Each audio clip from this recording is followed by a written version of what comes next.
মন্ত্রিপরিষদ বিভাগে আয় এবং সম্পদের বিবরণী জমা দেওয়ার পরও একটি গোষ্ঠী হীন উদ্দেশ্যে বিভ্রান্তি সৃষ্টি করছে।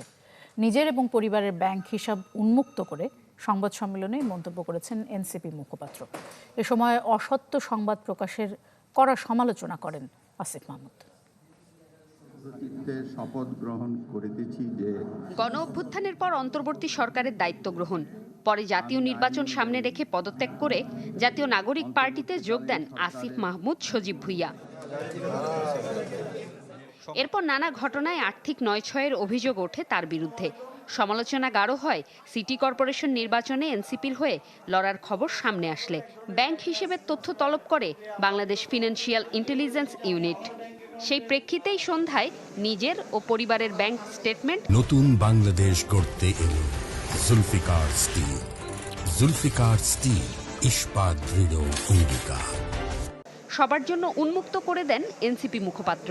আমার স্যালারি ট্যালারি সব কিছু মিলে এবং সরকারের দায়িত্ব গ্রহণ করার আগেই 50,000 টাকার মতো ছিল। তারপরে সব মিলে ক্রেডিট হয়েছে মোট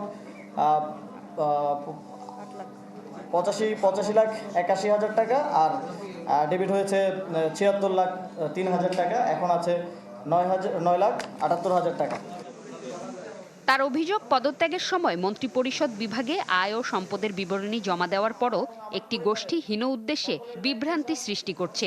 তাই পরিবারের 9টি ব্যাংক হিসাবে সবটাই তুলে ধরেন গণমাধ্যমের সামনে।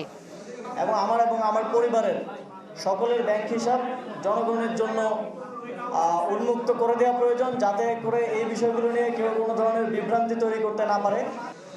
এ সময় দুর্নীতির অসত্য সংবাদের কঠোর সমালোচনা করে গণমাধ্যমকে বস্তুনিষ্ঠ সংবাদ উপস্থাপনের আহ্বান জানান আসিফ মাহমুদ। যারা বিগত সময়ে সরকারের দায়িত্বে থাকার কারণে বিভিন্ন দায়িত্ব পালনকালে নানাভাবে মনক্ষুণ্ণ হয়েছেন, তারা এই চেষ্টাগুলো করছেন।